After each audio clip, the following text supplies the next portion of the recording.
Hey, like that first slide said in the intro, welcome to the party. It's always a party when we get to have Mr. Hembeck on with us, and today is going to be a lot of fun. Obviously, we have more published art, I think, in this instance, the third round of our art sales than we've had in the past. So, thanks to to Fred for making those pieces available. We'll be talking with him in a second. Thanks to everybody who's tuned in already. I see many of my regulars in the chat and huge fans of Fred.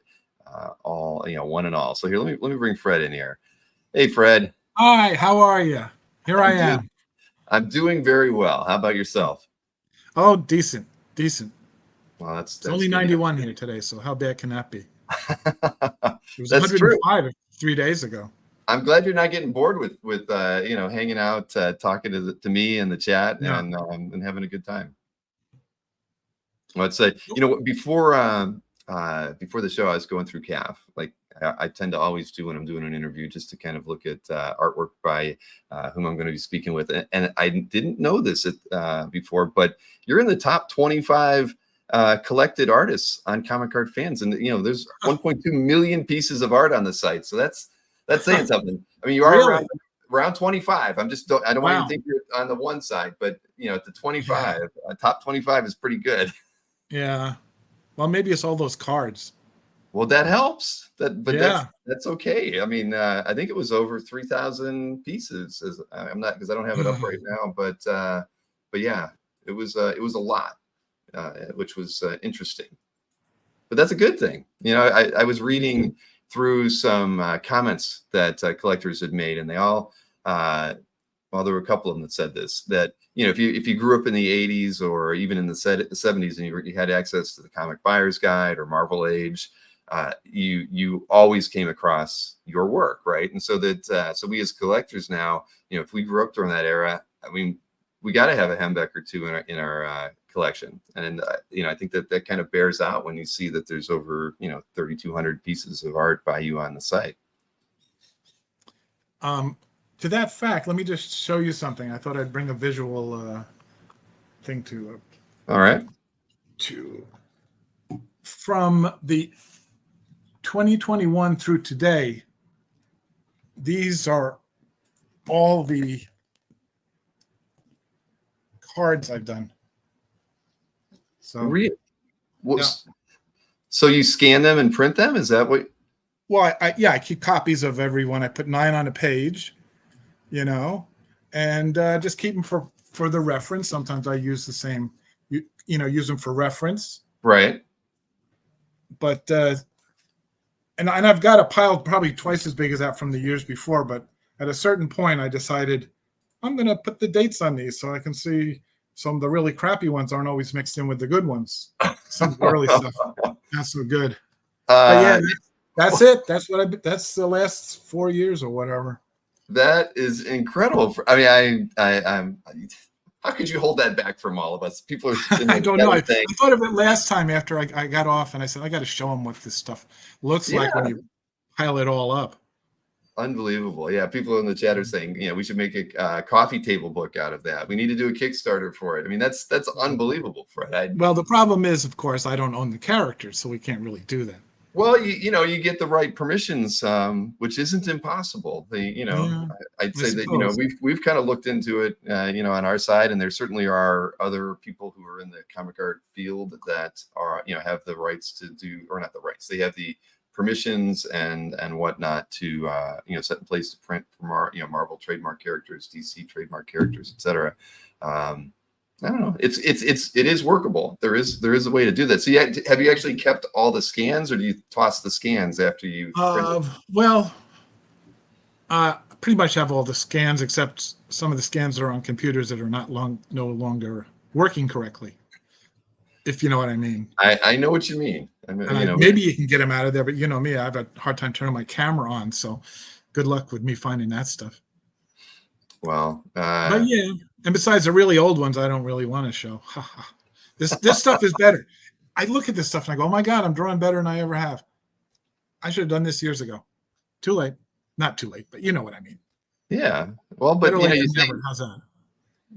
The thing is, I wouldn't say we don't see any difference between your art now and your art from the 70s or 80s, but we loved it 70s and 80s. So yeah, thank you all so much. yes, indeed. But yes, everybody in the chat was their jaw dropped when they saw that you actually have kept the pile of all of those. Oh yeah. Yeah, that's impressive, Fred. Not what I would have expected, but that's good. I mean, you keep it for reference. I mean, you can easily go back and Yeah. check out past works. Here's- I know. I want that Scott and Jean one. I'm like, they're on top. that was a few weeks ago. I Ah, like to group. I like to group them, together as like, well, here are all the Avengers. Here are all the Justice League. At least that's what I'm doing now. I don't know. well, that's what many of the people who are collecting the sketch cards. That's what they're doing, right? They want to get the whole team. So they're waiting, for that Colossus sketch card to complete their Uncanny X-Men group, and yeah, it kills them to have to wait or to get outbid. But that's also been part of the fun, I think, is the chase, trying to make those complete teams. Is something that drives people back to your auctions all the time. What does this? Keep them coming back. You see, it says what? That Fred needs computer assistance that can be arranged by. Yeah, that is true. I was going to offer it. I mean, if you have a dead computer, you can send it here, and I'm sure I could hook up the hard drive to a computer down here and see if we can get any of the art images off. You never know. But then again, you never know what's on your hard drive. You may just want to scrap the whole thing. But let's see. Margaret mentions here too, just like I was saying earlier. I was waiting for a Supergirl and Brainiac 5 couple card. Oh, that's on one of my. I'm going to do some more couple cards soon, and when I do, that's going to be one of the ones I consider doing. I would not consider. I will do. Well, now you have a buyer out there, and probably multiple people would like to have that. Yep. So let's see. Questions from the audience. Neil is asking, Fred, what artists inspired you to become an artist, or that you looked up to when you were getting started in your career? Well, the first artist that I actually copied was Henry Boltinoff from the little strips he had in the Superman Weisinger Superman family comics. Like Shorty and Pete, those little half-page things. Henry Boltinoff. He was my first influence. Oh, I know. Right. I just had to Google it, but now I know who you're talking about. Sure. Yeah, okay. Yeah. Not that he was a great, but that was the first one I actually copied. I remember. Never really liked the jokes on those strips, though. The jokes didn't make much sense, but I liked his style. Right. Well, it's there's a shorthand to his anatomy, right? And as most strip artists would have, and so okay, I mean that makes sense, right? I mean, it kind of maybe I wouldn't say it influenced, but if that was the style that you liked, I mean, you certainly carried that over into the way you handle character anatomy and whatnot today in your illustration. But I really did not intend to be drawing this way. I intended to be drawing the Jack Kirby, Steve Ditko way, like an adventure type artist. So Ditko was like my guy, and Kirby too. But then I accidentally started drawing like this when the other stuff got turned down, and it just kind of snowballed. Oh, and I guess the influences besides Mr. Boltinoff would, of course, be the Little Lulu comics that I loved as a kid, and John Stanley and Irving Tripp. Also, Little Archie, Bob Bowling, and the other Archie artists like Dan DiCarlo and the other fellow who I like so much, whose name escapes me right now. Plus the Dennis the Menace comics that Al Wiseman drew. Yeah, those are the ones that really influenced me without me realizing it until I started drawing this way. And Mort Walker, too. I was like Beetle Bailey. Sure. I was trying to find something on CAF that was done by Henry. I mean, there's that. What else did I see here? Some characterization like that. Yeah. Yep. Yeah. I didn't even realize it, that I was absorbing that. Mm-hmm. But that's cool though. I mean, it's almost strip art. And in the end of the day, I mean, you ended up doing effectively strip art with the Comic Buyer's Guide with the Dateline strips. Yeah. And let's not forget those little strips in the DC Comics, the Daily Planet page. Exactly. Yeah. Let's see here. I'm trying to, yeah. I can tell everybody that, OAX is probably not going to happen in 2025. I see the people saying we need to do a VIP meet and greet with Fred. Yeah. It'll happen one day, but It probably will, but it won't be this upcoming one. no, schedule wise doesn't work Little well family thing going on. Yeah. for Fred and the family. But Mhm. just rest assured, everybody, the moment we can make it work out, we certainly will. If I go to another convention, it will be that one. How's that sound? That's all they need to hear in the chat is that's going to happen one day if you do. Yeah.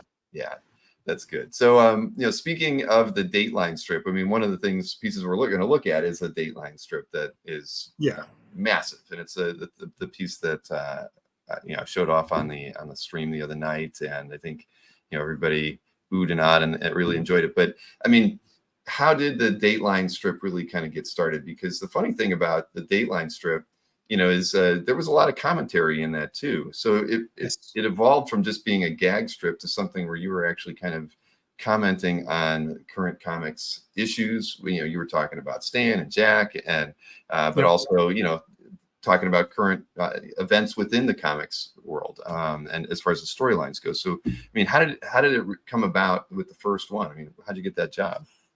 Well, it wasn't so much.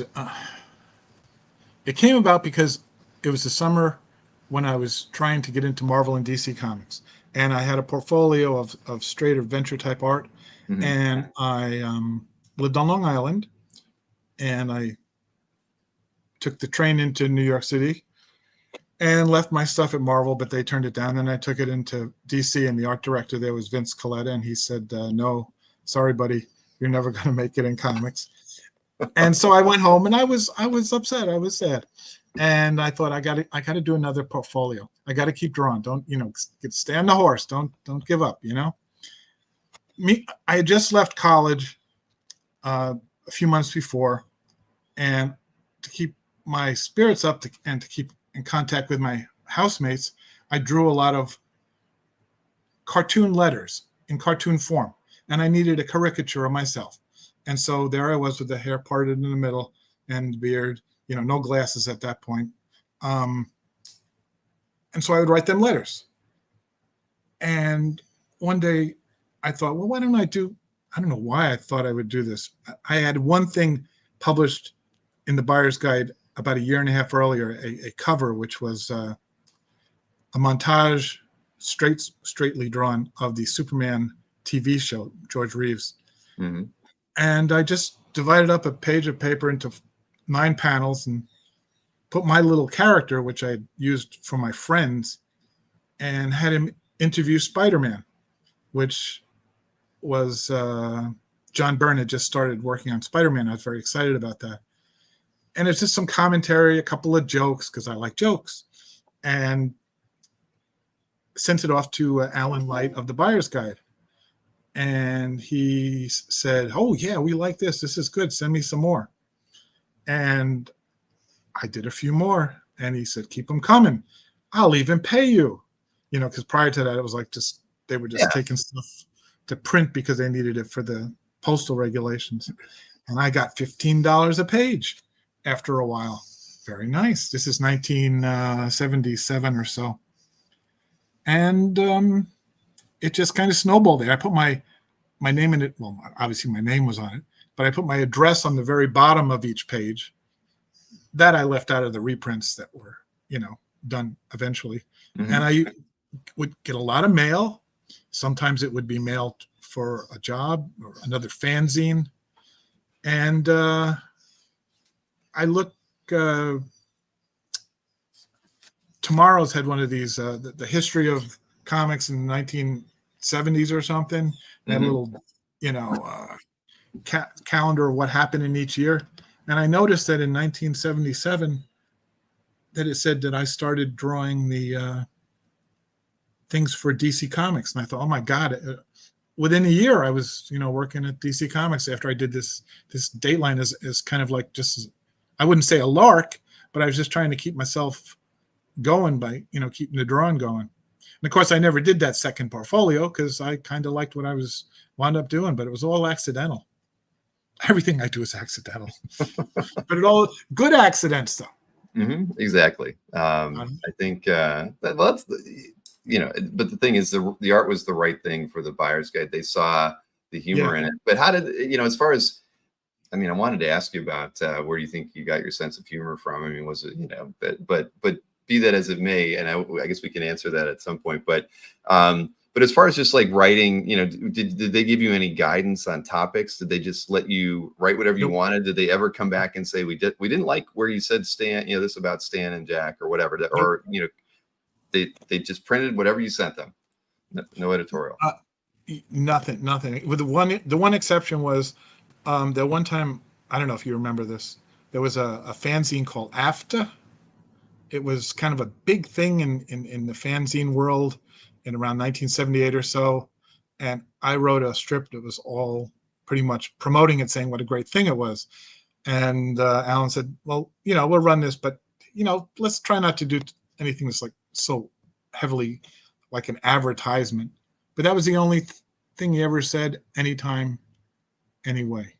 And he still ran it. So yeah, he still ran it, but it was like, we'll run this one, but yeah, don't do this again if you can manage it. And I didn't, because I didn't really have anything that fell into that purview that I want to do like that. Mm-hmm. Yep. Well, it's interesting that the first time you were in Marvel, you would think that usually you'd get the rejection and a try harder, but you said they literally said you won't have a career in comics. That was DC. That was Mr. That was Vince DC. Marvel. Okay, it was Vince Coletta. Vince Coletta, who, by the way, inked Fred Hembeck Destroys the Marvel Universe. See, you had the last laugh. Well, yes and no. And the reason I say no is because Vince Coletta inked it. You know what I'm saying? I do. I know what you're saying. Yeah. Yes. That's really good for my pencils. Right. Well, I showed this off to people the other day as well. I'm saving this, by the way.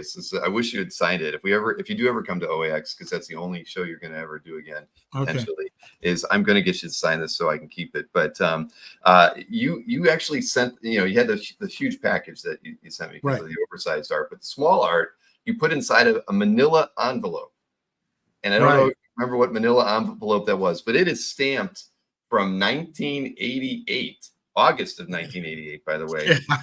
Yeah. And it's got the Marvel label on it. Somebody at Marvel knew this was going to you, and they put their name in at the top as Ben Dover and sent it to you. And this is what you sent me the art in. I mean, it's like, how did you dig this up to put the brand new art in to send to me? Because nothing. But I had a chuckle when I saw that, and I'm like, I am never throwing this thing out. First of all, I didn't notice that I did not know that he wrote Ben Dover on there. Yes, Ben Dover. I mean, I wish it's going to go. It's out of focus, but right at the top, right above where it says Marvel Comics Group, it says Ben Dover.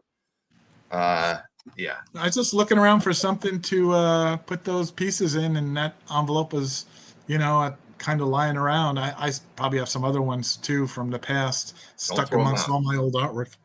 Don't throw them out, please. Do not. I won't. No. I almost. I thought to myself, maybe I should hold on to this. And I thought to myself, I hold on to too much stuff. Let's give it to Bill. Yes. Yes, please. He loves it. I do.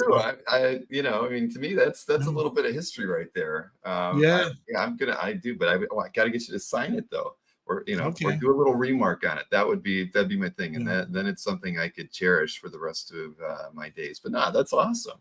That kind of stuff ends up in the rubbish, right? Nobody says that kind of stuff. Yeah. And a lot of the ones I had in the past did, but first I saved that. I stuck some stuff in it, and I don't know. Well, there you go. There we go. Yeah. It's a whole new market. Just things you've had, laying around. Maybe Mr. Dover to sign it.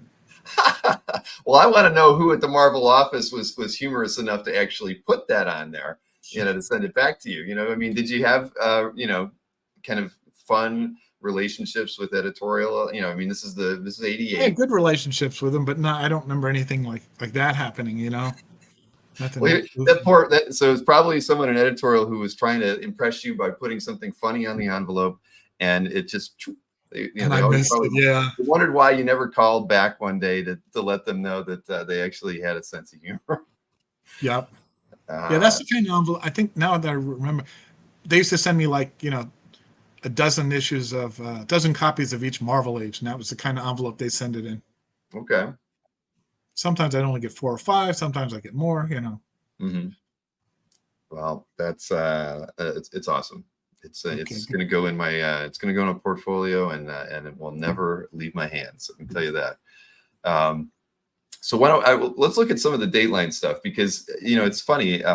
You showed me that piece in the Hembeck book that was like all text, but All text. it's just amazing how much time you put into these things. And I Yeah. won't be able to say the dates or whose collections these are in, but these are all off calf. I mean, I look at this and it's like, the illustration's fantastic, but my goodness, you read through what what you wrote here, and it's mind numbing how much time and effort you put into this thing. And I look at it and I don't even see any whiteout on it either, Fred. Oh, okay. Well, maybe. Hard to say. I had a lot of opinions. I read comics. I love the comics, and I just had a lot of opinions. But I also like to tell jokes and, make some jokes out of what I had in front of me, Hmm. and that put those two things together. And if you ask, my sense of humor comes from the little Lulu comics, the little Archie comics, the Dennis the Menace, and also between the years of like 1960 and 1964, when I was between 7 and 11, I probably watched every sitcom that was on television, even the ones that were like repeats from like the 50s, like Love That Bob and The People's Choice and Oh Hmm. Susanna. So a lot of them are crap, but the really good ones stuck with me, like Sergeant Bilko and Jack Benny and Dick Van Dyke, and I don't know, just and of course stand-up comedians. Yep. So I get a lot of my that's where I get my sense of humor. My dad had a sense of humor too. Not as good as mine though. Ha ha. Did he draw? No, no one drew in my family. My mom drew a little bit. I saw her draw a few times, but nothing. No, I was the one with the pencil. Very cool. Let's see. What else did I pick here?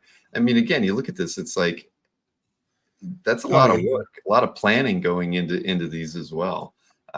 You didn't take these things lightly.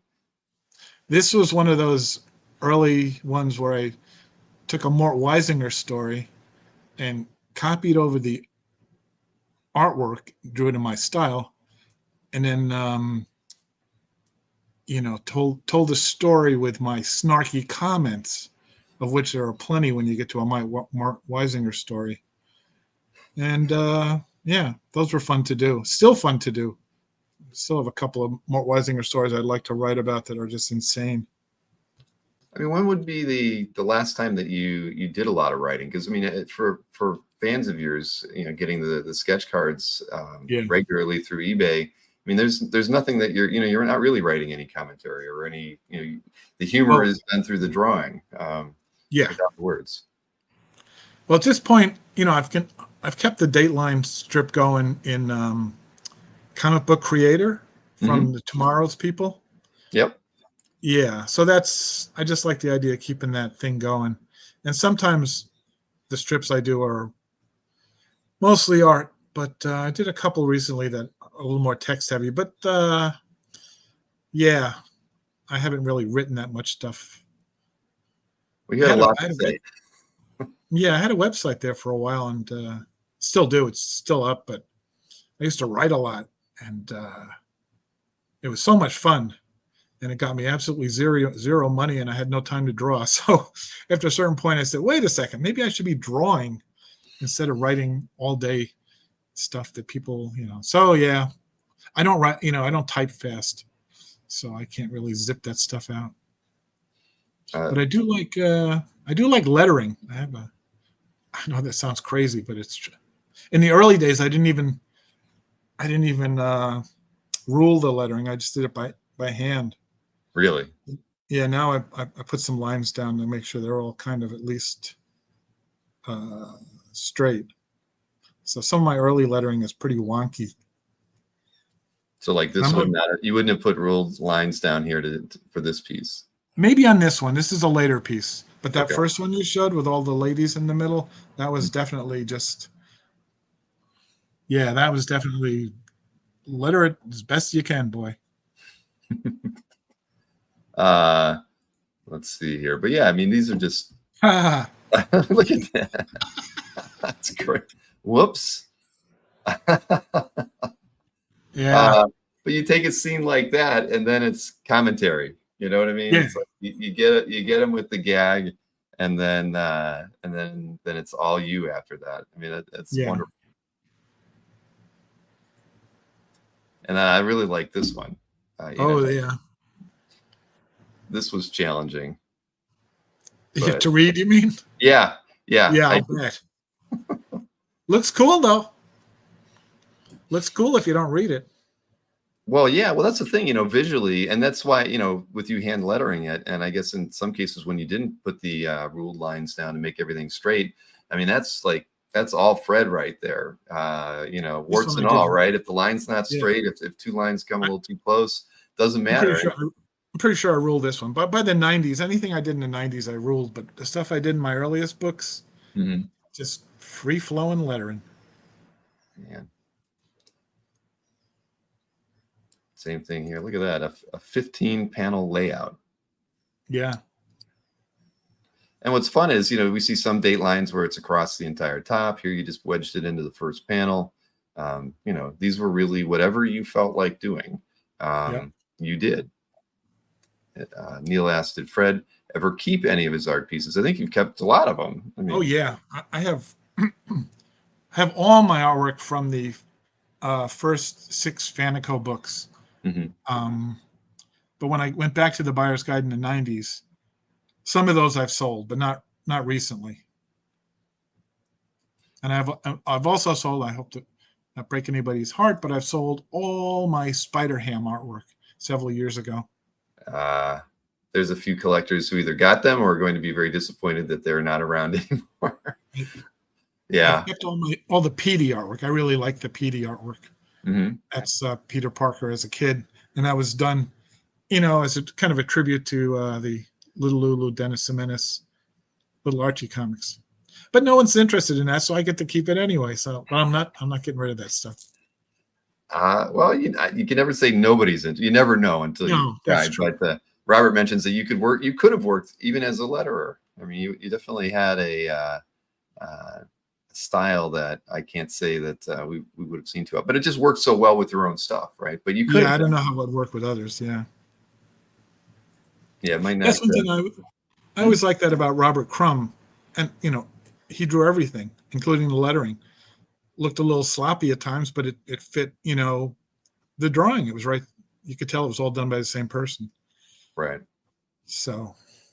Well, like you mentioned earlier, it makes it a complete work of art when you're looking at your pieces. I mean, it's one thing that's lacking in a lot of modern comic art is not having the lettering on there at all. But for yours, I mean, the fact that you were lettering your own work, it really becomes part of the art. And again, you look at a piece like this, it wouldn't be the same without all your word balloons and your lettering. And like in this area here where it's an angled panel and you angled the lettering in it as well, and the word balloon. I mean, that's fun.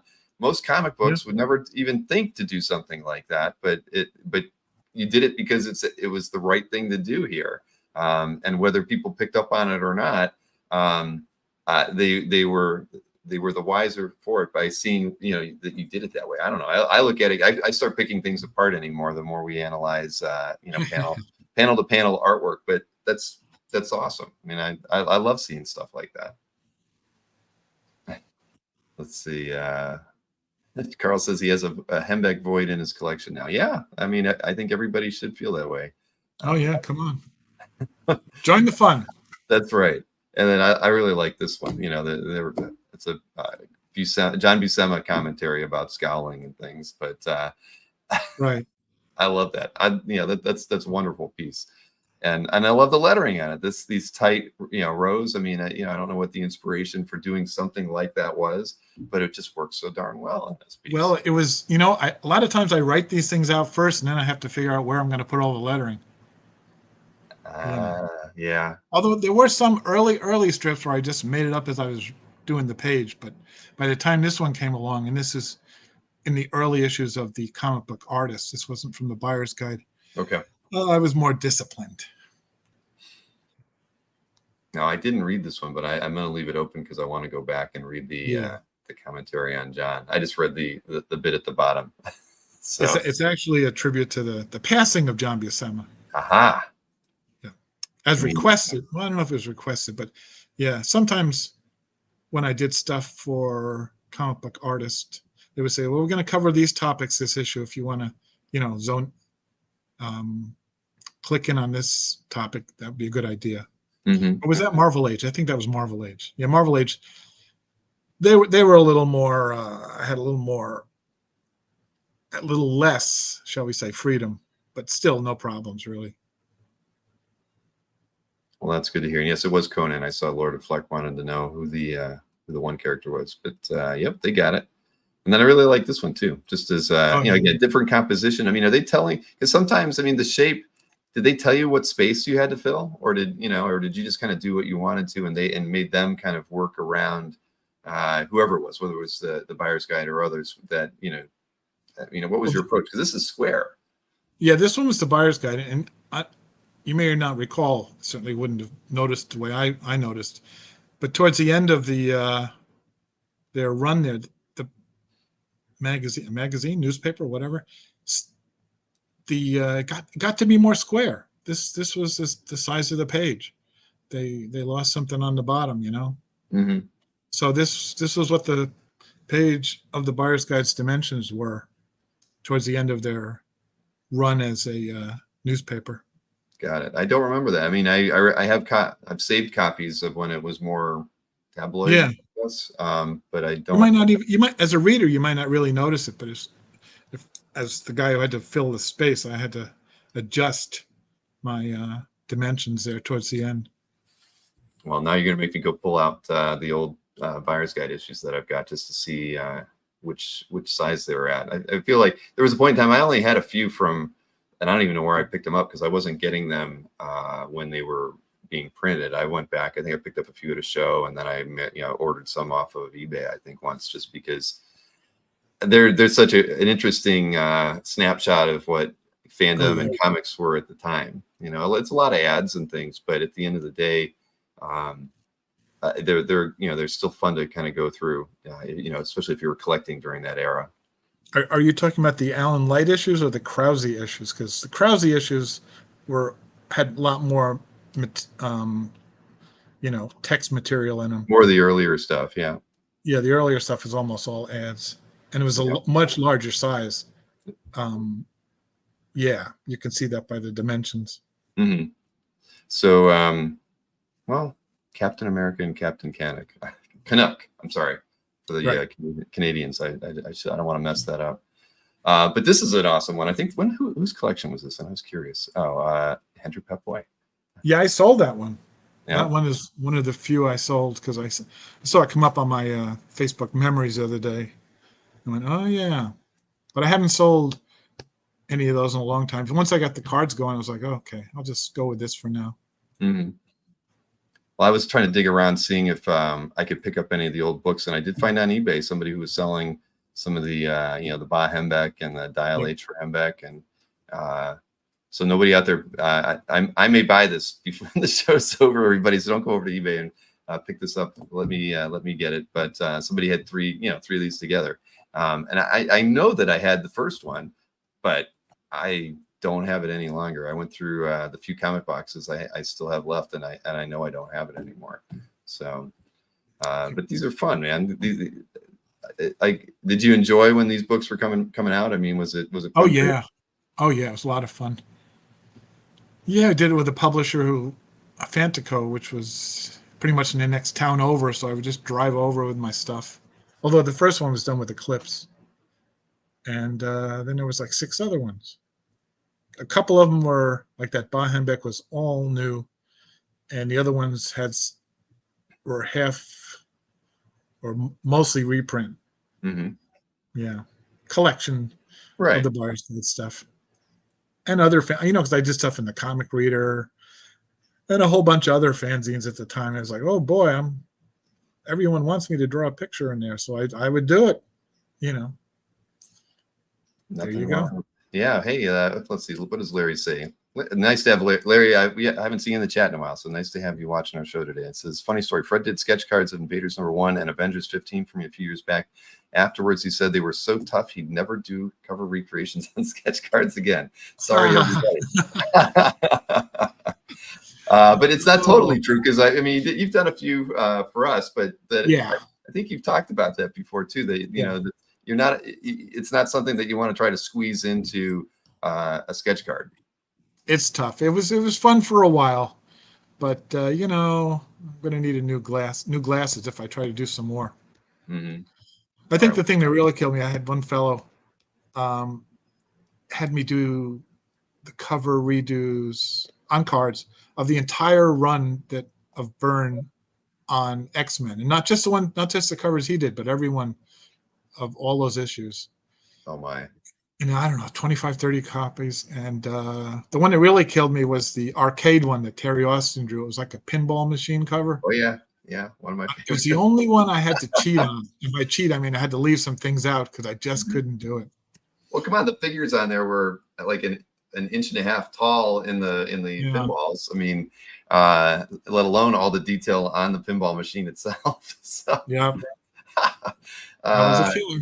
Yeah, I can see why that along with Larry's request probably broke you. Yeah, that was the end of it. Jason says he's seen those. So jealous. Okay, I don't think I have. Are they on Comic Art Fans, Jason? I'd love to see them, but yeah, they might be. If Jason's seen them, then it's definitely a collector that we probably all know. John Beatty's in the audience. He says hi. If you remember Mr. Beatty. Yes, hi John. Yep. He was at OAX last year. I believe I met John at the very first comic convention I was invited to in Florida many years ago when Wayne Boring was there, and Bob Kane was supposed to be the special guest, and he didn't show up because he's Bob Kane. And yeah, that was fun. Oh, Jim Ivey ran the show. Do you remember Jim Ivey? The name sounds familiar, but I don't know why. But yeah, I remember John was at that show, and Mike Zeck as well. Oh, there you go. Yeah, John just said Orlando Con, the original that was run by Jim Ivey. Orlando Con, right. Yep. Also known as I get a chance to go to Disney World. Did you go to Disney while you were here? Oh yeah. It's like, oh, let's go to Lynn. Let's go to Orlando Con. Yeah, and we can go to Disney World too. Yeah, woohoo! So that was fun. See, there you go, everybody. Fred would like to come down here one day. We'll definitely. Fred, we actually did. We did a meetup at.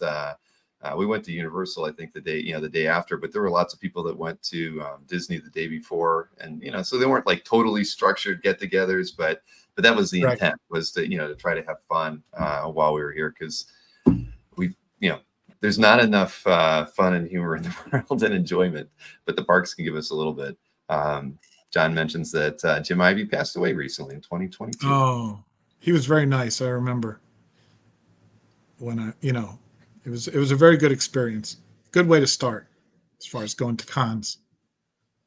So, 97 years young. Wow. Well, he definitely had a good run, and clearly impactful in different ways, right? I mean, I think anybody that loves fandom and puts themselves out on a limb trying to do stuff like that is noteworthy and shouldn't be forgotten. So let's see. Neil says, I still remember the last roast of the Fantastic Four by Fred. So great. Yeah, absolutely. Now, before we get into the sale, and we should let everybody know we're doing an art sale. We're already at 40 minutes, and it's Saturday afternoon. We don't want to keep everybody here too often. We do have 12 lots that we have today. First and last will be a sketch card commission request that you get. It's on the standard sketch card size, and you get to let Fred know what you'd like. I think last time we did this, Nick Barucci got it, and did Nick end up doing the Daredevil? I can't even remember what he wanted now, but it was Daredevil, Spider-Man, that's right. based on the cover, a Daredevil cover, I believe. Yeah. I hope you liked it. He It was didn't a little reply. tough to get those figures. What's that? He didn't get back to you. No, He I don't should think so. I don't know if you had my address. Yeah, well, he should have. Yeah. Well, I'm sure he enjoyed them. But That's okay.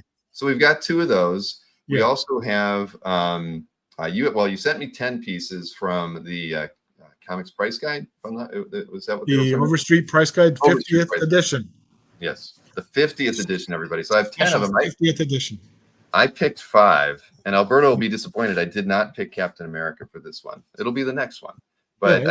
I did pick and I've shown these off in the mailing. But unfortunately, when they were printed, I was going to show. I'll show the image too when we get to the actual sale. But they were printed in black and white, but they are in color. They're much larger than they were printed at. But these are fun. How did they approach you to do these? Because the characters, it's like they're Marvel, they're DC. These were their choices. Oh, so they specifically said, we want you to do these characters. These characters. No, they just approached me and said, hey, we'd like the 50th edition. We're going to have a little more fun this time, maybe have a little extra stuff in it. We'd like to have, you do some drawings for us and we can put them in an article. And would you like to? I said, yes. They said, here are the characters. And so I did them all. And then they put them like in black and white at a size of a postage stamp. But that's okay. That's okay. It was fun doing them. And you guys can take them off my hands now. Yeah, because so you can see like there was the Cable in the one. So Cable's here. Yep. I forget.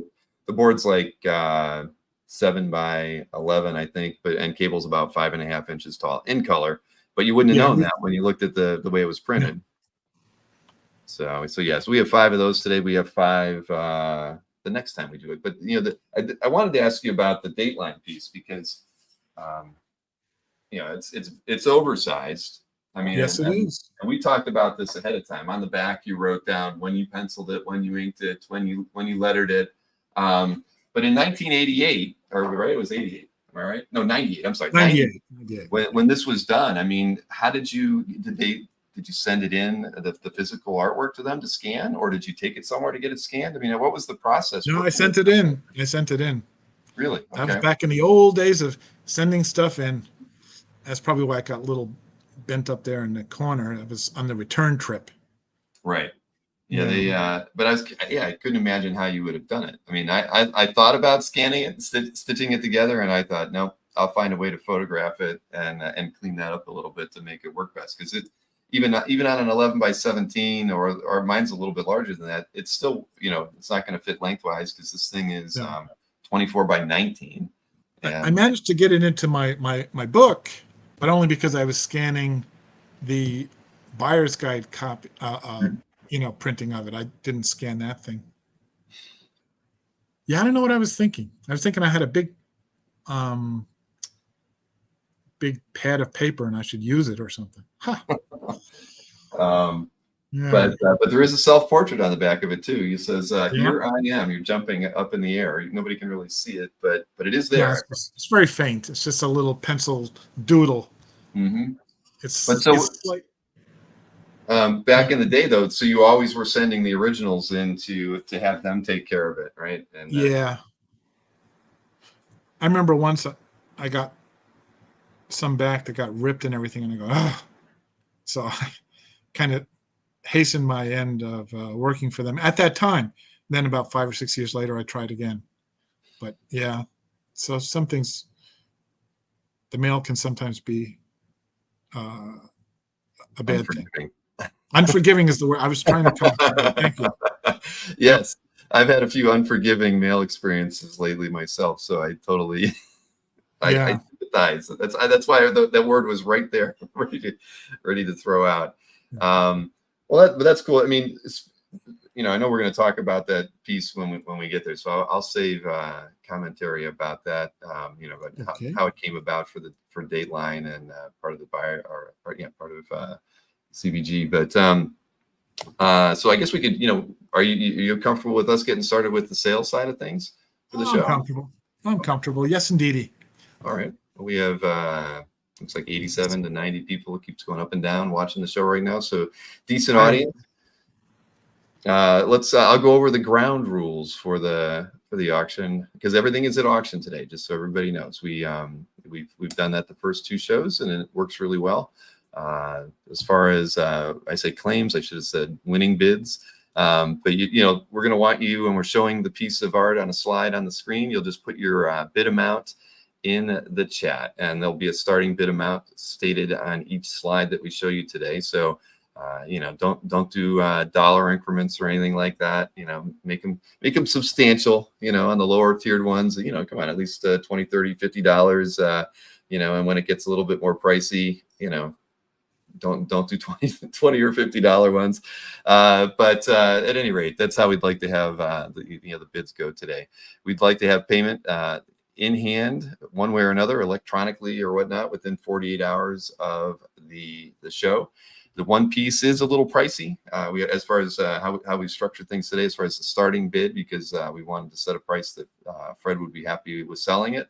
And so on that one, you know, if you needed to maybe make a payment or like 2 payments on it, you know, we can work that out. At the end of the day, we want to make sure that the people who really want the artwork in their collections, that we work with you to make sure you can have it in your collection. So certainly on the smaller pieces, I don't think that's going to be an issue, but on the Dateline piece, you never know. But we accept payment via Zelle, Venmo. Those are preferred because we don't charge any fees with those, and you know, everything happens instantaneously. We like that. If I have to invoice you through PayPal, I do need to charge a 4% fee if you're in the US, or 5.5% if you're international. As you've seen, all the art is in hand today. So the prices for the art, the winning bids that are made, does not include shipping on the artwork. Domestic shipping is 30, international is 65. And again, all the fulfillment is handled from here. And we ship in Masonite. That one piece is going to be tricky, but I will probably cut a piece of Masonite just for that, so we can guarantee that it's well protected. And you know, and just so you know, I mean, personal checks are also okay as long as you put them in the mail on Monday. Don't want to drag those out. Yeah, Jason's giving us a joke that he's going to bid 51 cents to get started. No. Number one Marvel fan wants to send money orders. Hey, you know what? As long as it's in the mail on Monday and I can cash it, then yeah, we can work those things out. But those will be the things we work out with any people who you know, place a winning bid this afternoon. Stop talking. Jason. Anyway, so there you have it. If you don't have any questions, we're just going to get started. We're up to 100 people watching the show right now. Thanks. Oh boy. People on a Saturday afternoon if you're in the US, or I guess after dinner if you're in Europe. But okay, so like I mentioned, lots 1 and lots 12 will be the commission related pieces, where you get to commission you know, Fred for a sketch card, where you can tell him exactly which character, which costume, which era you want for that sketch card. If you know, and many of you are trying to fill a set, whatever set you've created in your mind, this is your opportunity to fill it without waiting for that character to eventually pop up on eBay. So we'll get things started off with lot 1. Again, these are, you know, sketch cards, standard size, 2.5 by 3.5. Opening bid on this is $50. We'll have another one with as lot 12. So you know, that's where we go. So Jason starts us off with $100. Thank you, Jason. Jason has he's in the Fred Hembeck group, and I think he's got 2 or 3 sets that he needs to fill. Alberto's popped in with a 150 just ahead of Jeff Wedding. So I appreciate the bid there, Jeff. But Alberto was just ahead of you in the chat.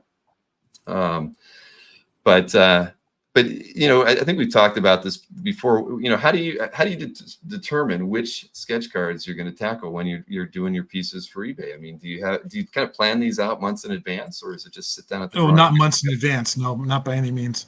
Sometimes I get a crazy idea. Like last week or so, I was looking at some of my older pages, and I needed to make some cards up, and I had a page which had you know, like one of these pages. It had a Captain Crunch and a Captain Storm on it, and I thought, I haven't done those in a while. And then I thought, why should I do as many captains as I can think of? And I wound up doing 55 captains. And And you know what the last one I did was? Well, the No. last one was Captain America, which started 25 Avengers. But the last one I did was Captain and Tennille.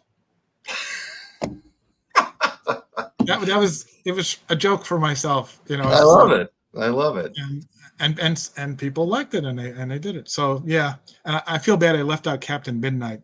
I've done Captain Midnight in the past, but I tried to think of every captain I could come up with: Captain Kangaroo, Captain Caveman, you know, Captain Klutz, and all the ones. Sometimes it's just spur of the moment. You're like, this is a good idea. I'm going to run with Yeah, it. it was just a spur of the moment, and I thought this is because what am I going to do next? But then the last captain was Captain America, and then it launched into 25 Avengers in the order in which they were, you know, processed, turned in. So yeah, a couple of years back, it was like I was doing random. I'll do one Marvel character, one female character, one obscure character, you know, for the 5 each day. Mm-hmm.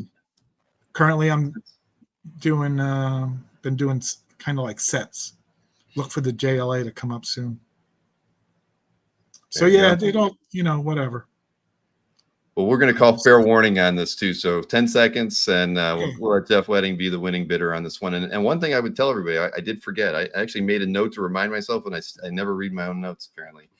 If you're watching the show on YouTube, there's a live button right about where Jeff Wedding's comment is highlighted, and click that, or even refresh your browser if you're on a desktop computer, because that'll get you as close to real time as possible. But the as far as the, you know, for the bidding and whatnot, it just gets you as close to where Fred and I are at in the stream, because we're a little bit in the future, but by about 5 seconds. So so there you have it. But we will call this one for Mr. Jeff Wedding. Thank you, Jeff. I don't want to say Jeff is, you know, your number one Hi, fan, Jeff. but he's close. He's definitely Yep. close. Hi, Jeff. Nice to see you. Nice to talk to you. So so there we go. We got the first one down for Yep. $200 for a custom sketch card. And where was that? Jason wanted to know, because this is, you know, he gets a few commissions. Have you ever drawn a Goblin Queen from the X-Men? I don't think so. Where's the Goblin Queen come from? Which storyline would be the best one to Inferno? I mean, there's a few I think were. Oh, it's an X-Men type character. It's a, well, yeah. She Jason gets a few commissions here or there. We do a couple a year, and he's gotten a few. X-Men Inferno. Yes, thank you, Jason. That's what I thought. Yeah, you'd have to look up that storyline. But you might. But if Jason's a winning bidder, it might be your first. Yeah, you never know.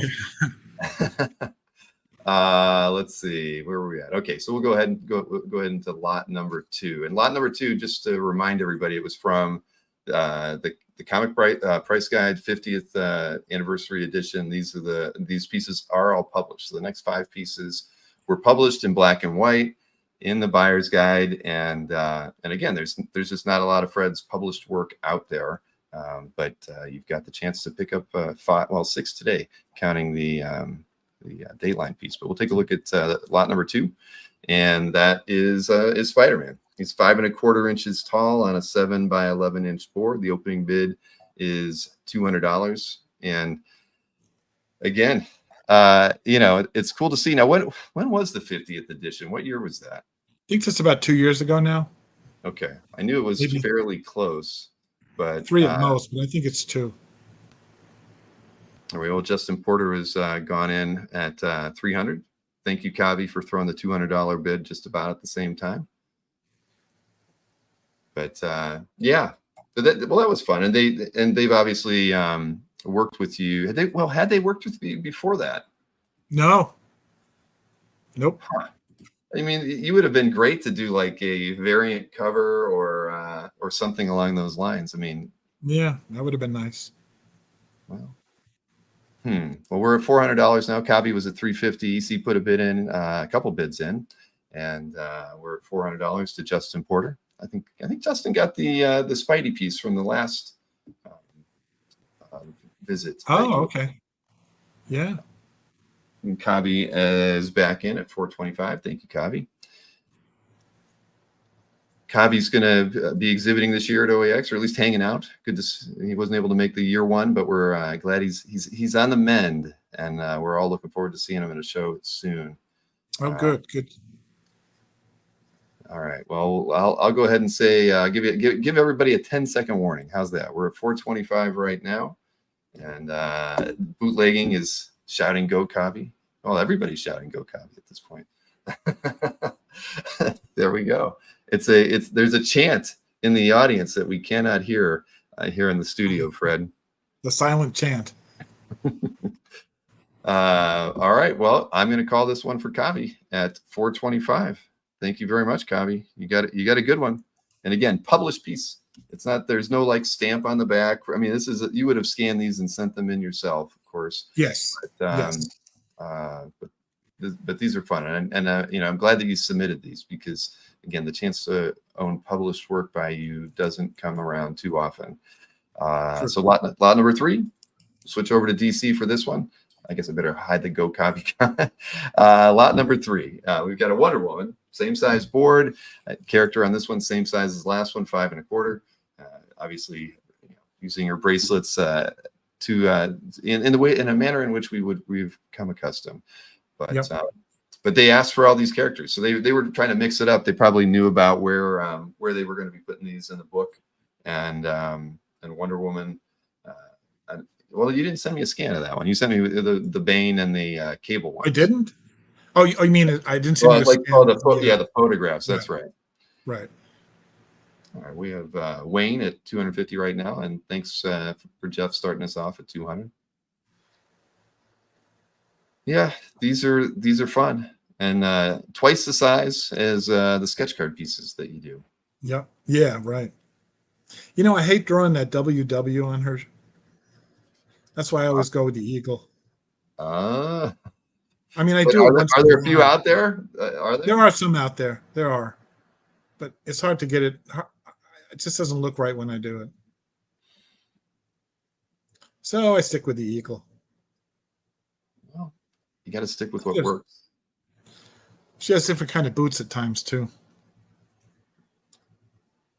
So are you in the Linda Carter phase? I guess, yeah.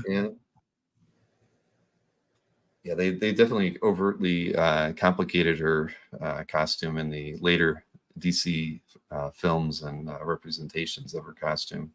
Oh, all the costumes these days are overcomplicated. Yeesh. We all like the good old days.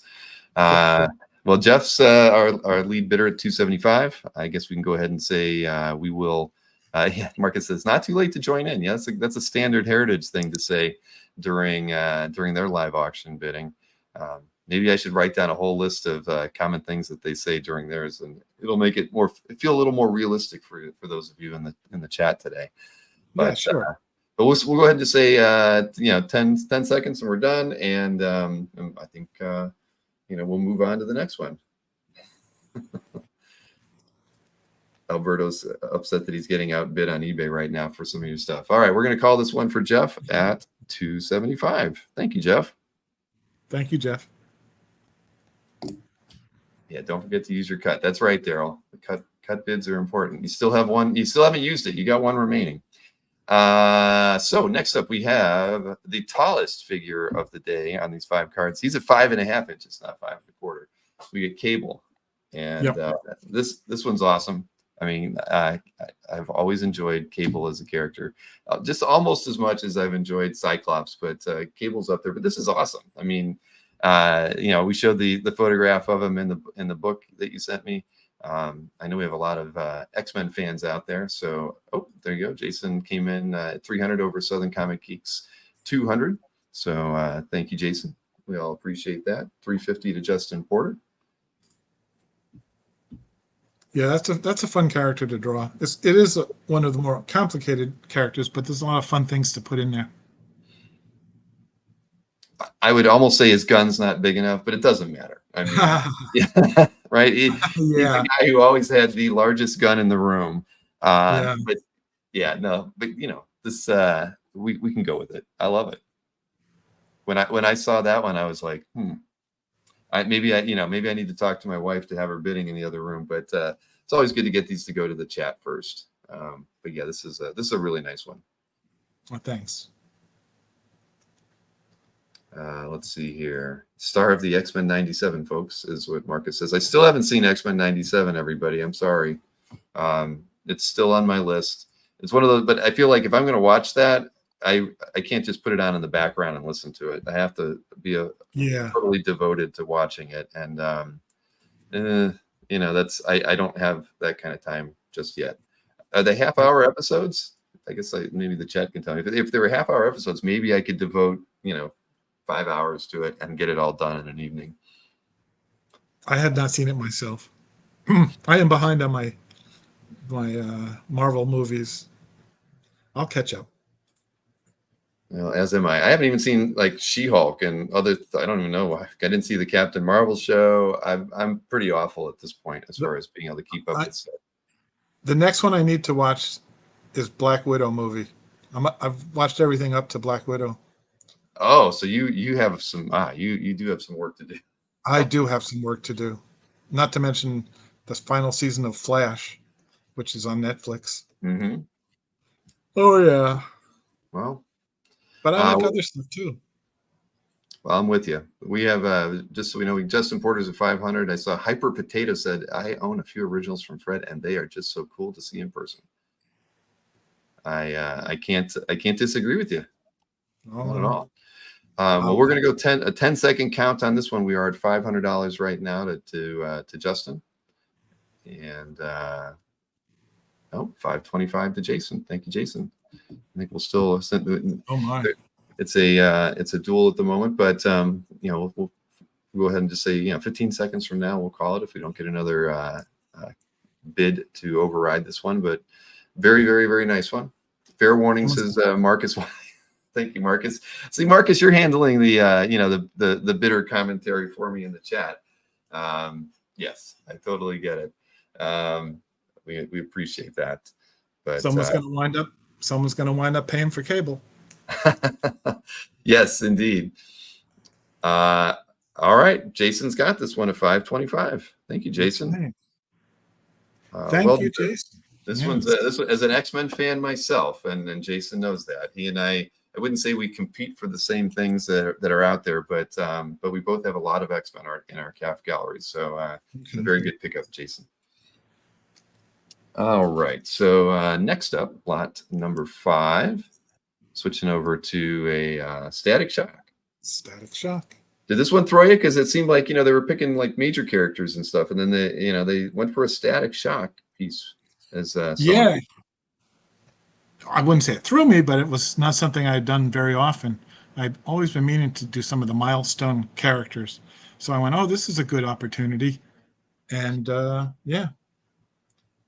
Very cool. Now, Jason's asking me in the chat where it's from the Comics Price Guide, the Overstreet Comics Price Guide, the 50th anniversary issue. So published there and in black and white. I mean, I think you saw the image earlier, but yeah, they're all like that. That's how they were done. And they didn't tell you that going into it, right? So no, they did not. No. I remember opening it up. They sent me a package. 4 different covers, so they sent me 4 of them. 4 hardcovers.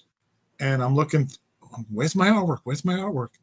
And I go, oh my God, that's where it is. Okay, all right. I was expecting, thought something twice the size and in color would be more along the lines, but okay. Did they actually tell you the size of the characters they wanted? Did they give you any specs other than which ones to draw? No, I don't think so. No, but I made them consistent. Mm-hmm.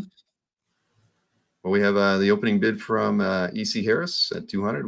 I met EC at Heroes last weekend, so nice to have you in the chat and bidding on this lot. Fred and I appreciate it. Yes, indeed. I know, Margaret, I see you in the chat. We do have a Legion of Superheroes piece coming up. Not too late to join in, Marcus. Thank you. That's what Heritage says at least a dozen times in auction. Not too late to join in. Okay. But you hadn't drawn Static too often in the past. No, this might have been my first time. I've done cards since obviously I now had a reference to work from. Mm-hmm. Yeah. Well, we're not seeing a lot of anybody countering the opening bid on this one. So if we're not going to get any other bids, we'll go ahead and say that in 10 seconds we'll go ahead and call it for Mr. E.C. Harris. And everybody might. I'll tell you what. When we do another one of these shows with Fred, I'm trying to remember what the other characters were that we had. I remember there was the Captain America. What were the other ones? Oh, Firestorm.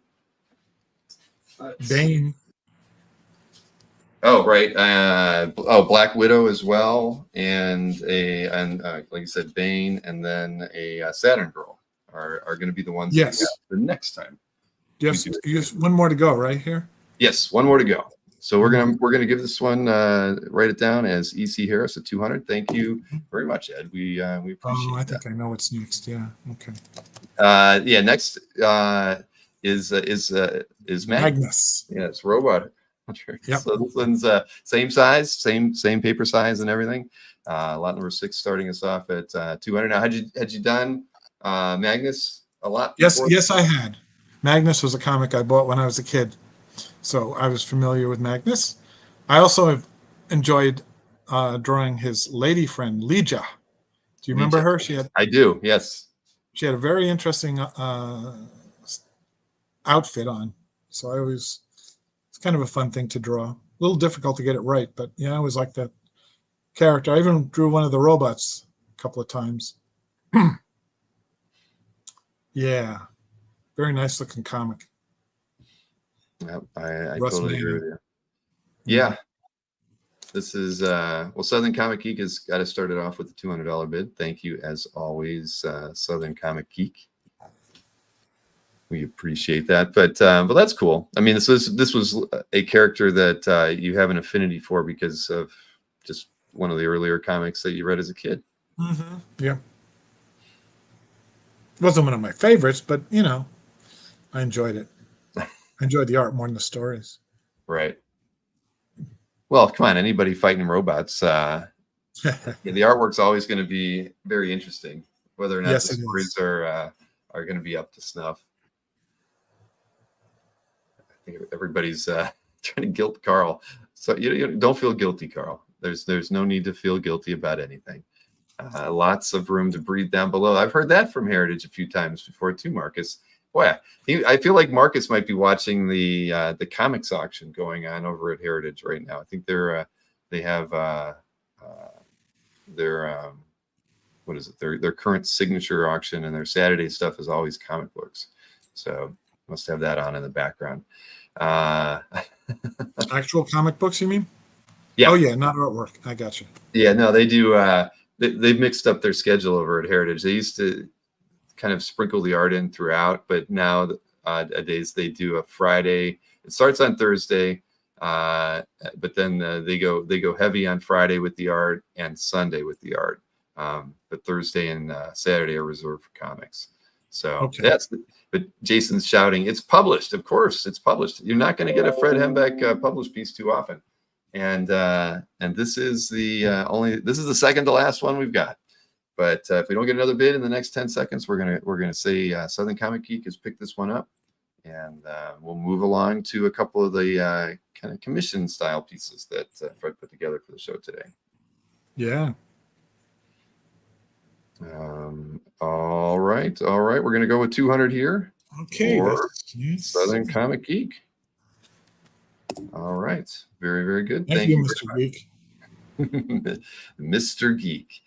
All right. So moving on to, we've got 3 commission pieces. 2 are team pieces. 1 is a cover recreation. So we're going to start off with with the team piece that has the least number of characters in it, but still a lot. We have a Legion of Superheroes piece. It's on 9x12. Incredibly colorful, done just for this show.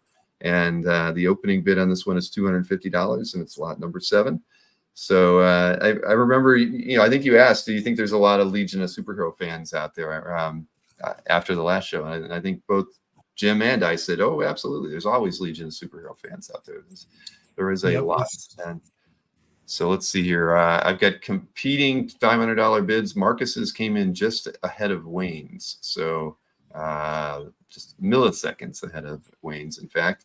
But thank you both for for doubling the amount immediately. We appreciate that. Margaret, yes, we do. Yep, this one's right up your alley, Margaret. I know, but the thing is, and Wayne has gone to 600, and these are favorite characters of yours as well. I feel like at least every other 3 weeks there's at least a Legion of superhero character or villain out there that appears in your eBay auctions. So, because these actually had good stories and great art. And the thing was, they changed their costumes every couple of years, so I could do almost infinite versions of each one of them. Mm-hmm. I mean, we're getting a no Pharaoh lad comment in the chat. So, well, we're sticking with the real core, the real first timers. There's even a few missing from them, like there's no Colossal Boy and Element Lad. Well, he wasn't there in the beginning. When I started reading adventure comics, it was Tales of the Bizarro World. And so I was even there when they started up with the Legion in number 300. Of course, the Legion had been popping up in, storylines prior to that. I wasn't there for the very first one. But yeah, the Legion, they were kind of a cool group. Indeed. And we're at $700 right now. Robert says this is a one-stop shop for Legion. Yeah, indeed it is. Everybody's commenting on Pharaoh Lad's place in the team, but we'll go ahead and say 15 seconds from now, everybody. Let us, if you're still interested, hop in. Dave Mandel, nothing better than Hembeck doing Bizarro. Isn't that true, David? That's true. I do like the Bizarro. I completely agree, and nice to see David in the chat. The only team that was half girls. That's I think you're right, Robert. As a matter of fact. Yeah. All right. Well, we're going to call this one for Wayne. Congrats, Wayne. $700 wins this one, and it's a very nice piece. Okay, so a team piece again is going to be our next lot with lot number 8. I'll just go ahead and swing this slide in here. If I'm not mistaken, there are 22 characters. I mean, maybe I'm misquoting myself here, but I think I counted 22 when I checked out the art and scanned it for the show. 9x12, lots of Avengers on this one. All of your favorites from many different eras. But yeah, if you're this satisfies a lot of people. So I mean, you get Wonder Man in here, Black Panther, Jocasta. If you like Thor, like I do, he's in here. We got a few Iron Man fans out there, a few Cap fans. Tigra. I mean, what more can you? I can't ask for anything more than this. But let me. We got Marcus in at 1,300. So there were other bids, Jason and Stingray and Roberts. We appreciate all your bids, but Marcus, and Wayne is coming at 1,500. Again, 22 characters on here, so we're not even at $100 a character right now. I'm not going to try to do the math, but around $70 right now. But yes, Safari Jacket Wonder Man, is one of the greatest costumes that has ever graced Marvel Comics. Yeah. So, Rick Welch is in at $1,600. Thank you very much, Rick. And of course, Wayne and Marcus for getting us started here. Marcus is at $1,800 now. Thank you, Wayne. So I'm jumping around here. Thank you, Rick. But now we're over to Marcus at $1,800. No one will mistake me for a heritage auctioneer. I can tell you that. We do have another bid from Wayne. Thank you, Wayne. We appreciate that. And again, it's amazing. I mean, they are 9x12, but you pack so much in there, and these things are so darn vibrant. I mean, I think you've told us before, but remind me, what is is it straight? Is the color medium on these to get these things? I mean, what are you using? I use Prismacolor markers. Okay, yeah. Very good. And I try to, keep the color in mind when I'm, which colors stand next to each other, and so it kind of, you don't have everybody wearing red standing next to each other. Try to think of that ahead of time. Of course, I put the prominent characters in the front too. Of course. And only one Hank Pym. I mean, there's no Yellow Jacket, there's no Giant Man, but All right, and Wayne is throwing the gauntlet down with a $2,500 bid that's made Rick say he is out. And I should let everybody know I didn't scan it. I should have, but there was a prelim with this too. Just oh yeah, the prelim. I'll show it because if Wayne ends up being the winning bidder here, you should at least know that you're also going to get the prelim that went with. Yeah, the one and only prelim. Yeah. So. Very nice. So let me just bring that back up to remind everybody that we're on it. And I think we can go ahead and say that in 10 seconds, if we don't get another bid, Wayne will be the new owner of this epic. I think it was said at least once or twice in the chat piece, because it certainly is. All right, we're going to go with it. We're getting congrats to Wayne. Thank you very much, Wayne. Thank you, Wayne. Thank you all. Now the next piece is a recreation, and it's not a sketch card size recreation either. So that probably helps with the desire to do a recreation. So Lot 9 is a cover recreation to FF49. A very, very memorable Kirby Sinnott cover. I think there's no way nobody in the chat hasn't seen this one before. What made you choose this cover to do for today's show? Well, the odd story about this one is that I penciled this 12 years ago. Really? And yeah, that's why on the bottom it says the date says, after my name. It says, oh, that's right. I saw that, and I wondered why it said that. Okay, so all right. Yeah, I've been doing some of those to put up on eBay, and I penciled this one. I even did I even inked the border all the way around it. And then I don't know, I guess I got tired of doing them. I said, I'll just put it aside. And when I was looking around, what shall I do for the next auction, I thought. And I came across this fully penciled one. I said, oh, this is a popular cover. I should finish this. And that's what I did. So, yeah, I knew it was a popular cover 12 years ago. And that's why I did it then. But I just didn't do it because I just kind of got tired of doing the covers. This might have been the most recent one I've done. I don't think I've done any since then, except for the little card ones. Mm-hmm. I think there's people here that are fans of yours that wouldn't mind, getting a tour of the Hembeck estate and, being able to go through some of your flat files to see things that have been started and never finished, or probably things that haven't. But I know I'd like to see just what other manila envelopes you have lying around from different eras that may or may not have something in them. But we're at $1,000 with Marcus's bid here.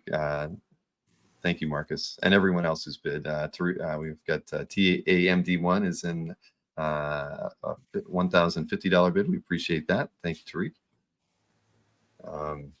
But yeah, no, I mean, number one Marvel fan coming in. So still interest from several folk. And again, Marcus is back in at $1,150. Thank you. I love the support the people in the chat give one another as far as staying strong with the bidding. We both appreciate that. But yeah, awesome. Okay, Tariq's back in at $1,200. Thank you, Tariq. Do you assume era wise for you, and comics, do you have, is this for you like kind of your sweet spot as well? When you think about covers that you really appreciate and ones that you may ever want to recreate, do you kind of go back to the Kirby era a lot? The Kirby era and the Ditko era, those are the ones I always enjoy doing the most. The Spider-Man Ditko covers and the early Kirby covers. Yeah. And even the goofy Kurt Swan covers were kind of fun to do, the Jimmy Olsen covers where he was doing something preposterous on it. But yeah, these are the really cool looking one. Of course, the best ones are the Steranko covers. Yes. One of the first ones I ever did, was Shield #3. Years and years ago. I always meant to do another one of those. Never have. Maybe I will next time. I don't know. But I love that cover. Oh no! Steranko's work on Shield. That's just amazing. You know what, Fred? I would love to see that. I think that might happen. Yeah. I think that might be where we go for the next, if you're able. Always comes down to time, but I could. It's like I could visualize that. So we had Tariq's bid at 1350, and now we have Marcus at 1400. Thank you, Marcus. We can probably, I'm going to say, how about we say 20 seconds here? I know there's a lot of, thinking going on here, and this is the last commission style piece. And I was actually wrong, because we actually have a published cover next, and then we have the large Branco piece coming up as the second to last. So 15 seconds, everybody. If we don't get another bid, we're moving on. Tariq has said all yours, Marcus, and I guess we're going to go with it. Marcus, congratulations. This is a beauty, and I could deliver it to you in San Diego if you wanted to. Thank you, Marcus. I should let everybody know that too. If you're going to be in San Diego and you don't want to risk putting this thing through the USPS, and I can attest, we've had a few issues with the USPS. I had a couple mystery sketches. One literally took 20 days to go from Florida to Wisconsin. I had another one that got, just going to, I think it was Dallas, so not even really far from here. Took almost 10 days to get there, sat in holding for over 5 days. So I totally get it. And if you want to avoid the shipping fee and you're going to be at San Diego, totally happy with hand delivering these to anyone. All right. So next up, we have lot number 10. This is a published piece. I was misspeaking before. This is a Marvel's variant cover. So you can say that you got to work on you and Alex Ross, like here, right? We set the opening bid on this one at $400. It's on 9x12, and I got a copy of the comic as well. But signed copy. Yep. So how did this thing come about? Of all things, they just asked me. Wow. Like I say, it's just I don't even remember who asked me. It might have been Tom Brevoort, but I know Kurt was a fan of my stuff, Kurt Busiek. So maybe he suggested me. Yeah, I remember that I gave them kind of a layout with all the X-Men on it. But they said, well, they kind of wanted to have something that was in the story. So they suggested I do this instead. So I kind of wished I got to do the other one, but well, at least you got Cyclops using his power beams. Exactly. The Sentinels. Jeez. Yeah. They're tough to get on the card. Right. I was just going to say they don't go well on a card. And I would assume this has to be like the largest Sentinel drawing that you have out there, that's been published, right? Yep. Yeah. I actually have a Sentinel card I did the other day. It'll turn up at some point. Pardon me.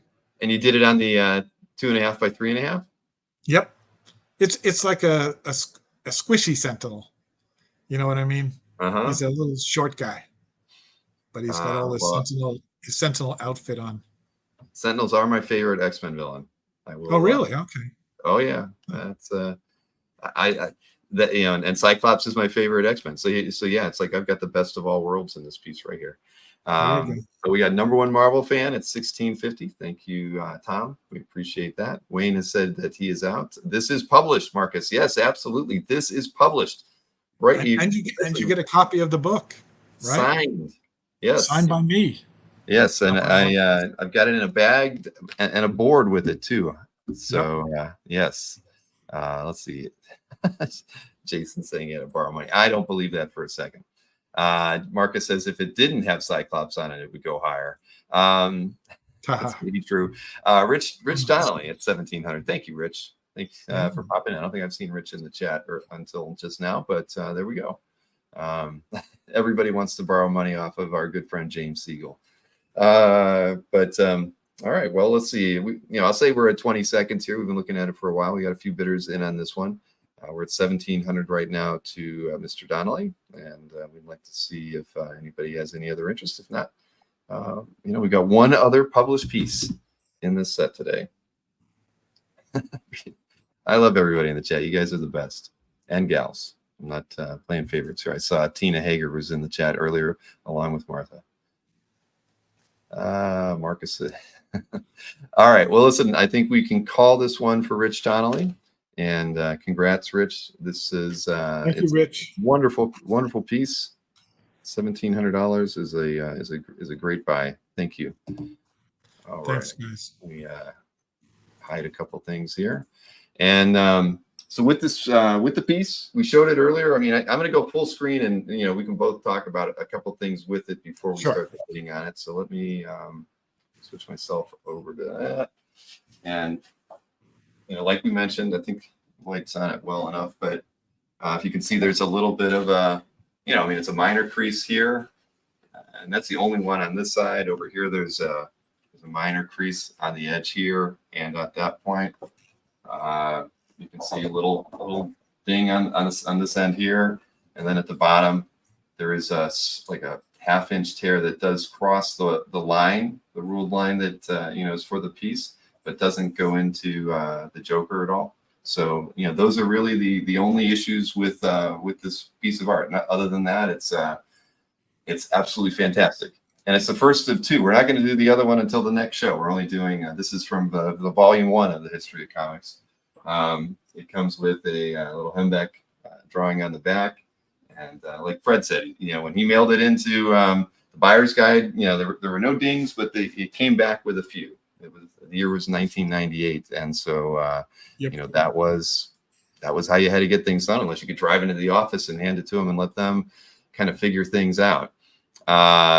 So as we mentioned at the beginning of the show, we're starting the price kind of high. If you want to say it's the reserve because this is the price that Fred was willing to let it go. Alberto, you're actually at the halfway point by saying that number, but I'll get it out there. But as a reminder to everybody, I did want to show where was that? I made a slide for it. Oh, here, the image from which it was derived by Stern, in all its glory. I mean, the proportions are a little different, but the characters and the poses are all the same.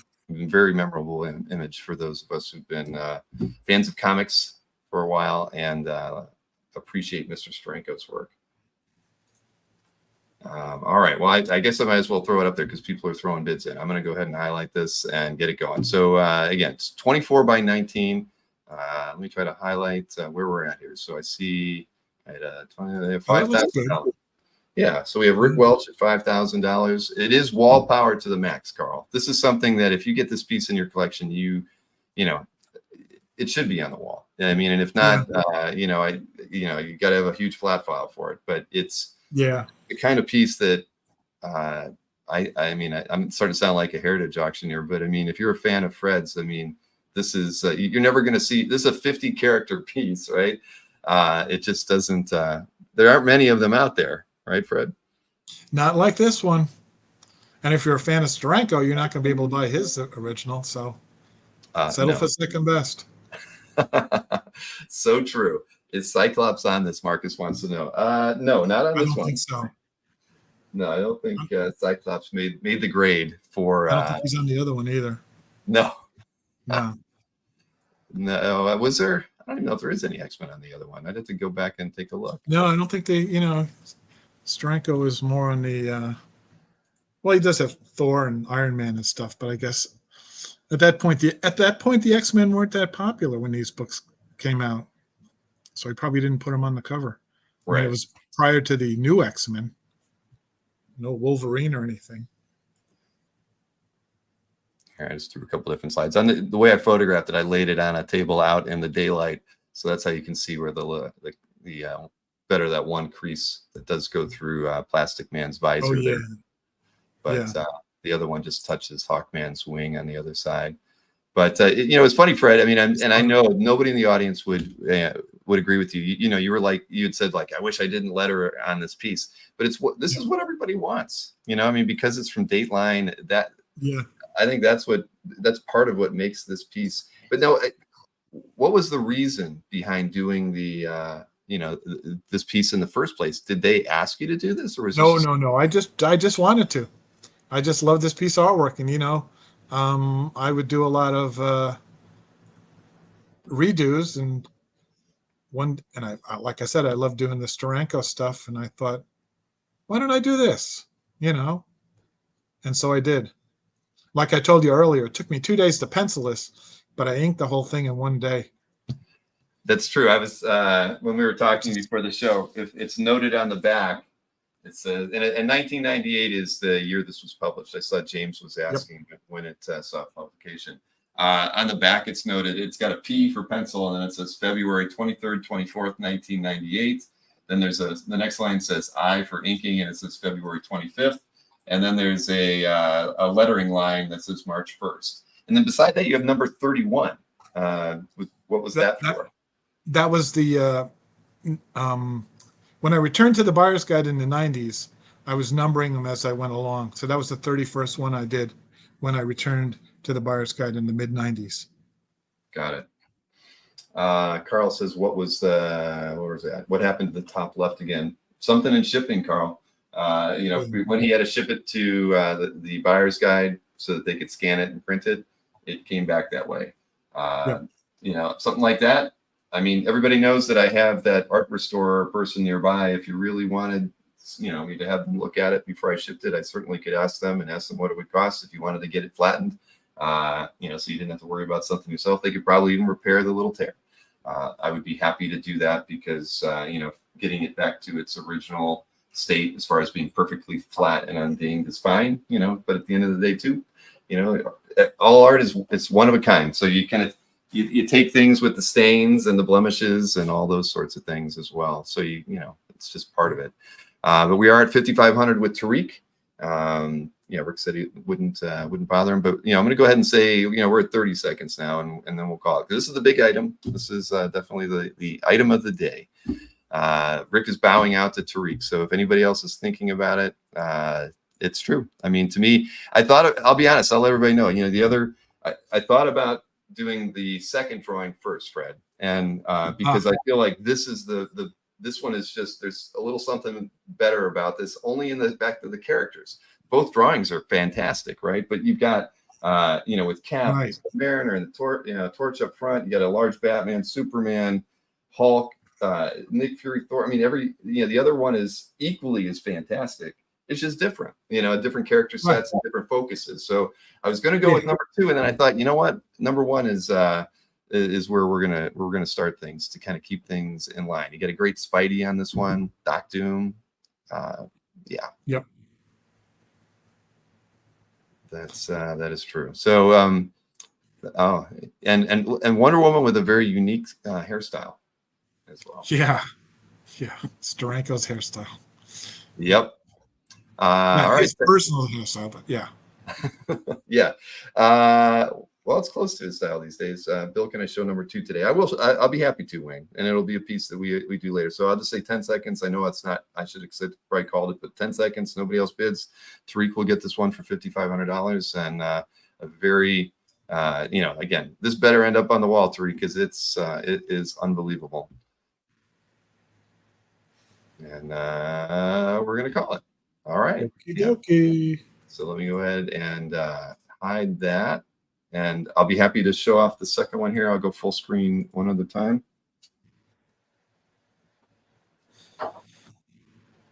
Yeah, I mean, it's not like this. It is not a lesser piece by any means, right? I mean, look at that. It's gosh. And in a way, well, no, it's about, on this one you get where you've put in all the blacks. I mean, the characters pop. I'm sure that it's kind of more in line with what the way Steranko did it, but there is something a little different when you look at this piece compared to the other one, because Batman's cape is really the thing that's dark and highlights a lot of the characters on that piece. But again, like, you still get Cap, you still get Thor, you get Uncle Sam and Shazam. You still get almost all the characters you really want to see in there. You get Bullet Girl, right? What's that down at the bottom? Oh yeah, you get the Thing with a stogie. We have a few things out there too, Fred. And the Hulk right nearby, and no Cyclops. Everybody, you can see it right now. No, X-Men didn't make it. Sorry. And, imagine those things in color. Oh, geez, that would have been something. Yes, and I can tell you, while you know what, that's so funny. The little tear is on the exact same spot on this one as on the other one, but there's and a little bend. So yeah, when they shipped it, they probably that's shipped them together. Yeah, the bend, the little like crease here is not as noticeable on this one as on the other one, but yeah. Well, again, that can't be helped. But let me go ahead. At least I know I had one that came back that was really ripped up fairly badly. I'm glad it wasn't that one. Indeed. Let me make my notes here. Got that. All right. It still has Spidey, says Marcus, of course. All right. Well, we're down to one other piece, right? And this is the commission. Pick your favorite sketch card piece. So we have lot 12 with the $5,500 to start us off, or $5,500. I'm writing that word 50, the number 5,500 in it. The next card at $5,500. The next card will be drawn on 8 foot by 8 foot stock, right. Specially made just for Fred for this piece. Yes, $50 to start the bidding on this one, everybody.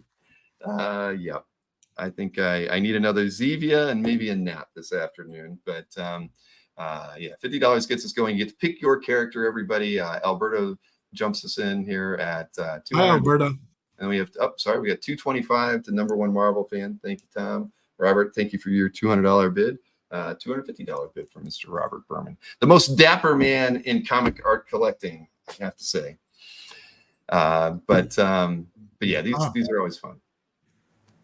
Let's see. What is Margaret asking? Fred, would you ever consider opening non-auction commission spots one day? You mean like where it was a fixed price and you could just go in and say, I would pay $200 to, I mean, have you ever done anything like that, Fred? I mean, when you're at a show, I'm not really, familiar with how that would work. So, well, you'd almost have to do like if you did it on eBay, you'd be doing a buy it now, where you just go in and say, I'm going to put it at $150, and you can say, it's single character sketch card on eBay versus,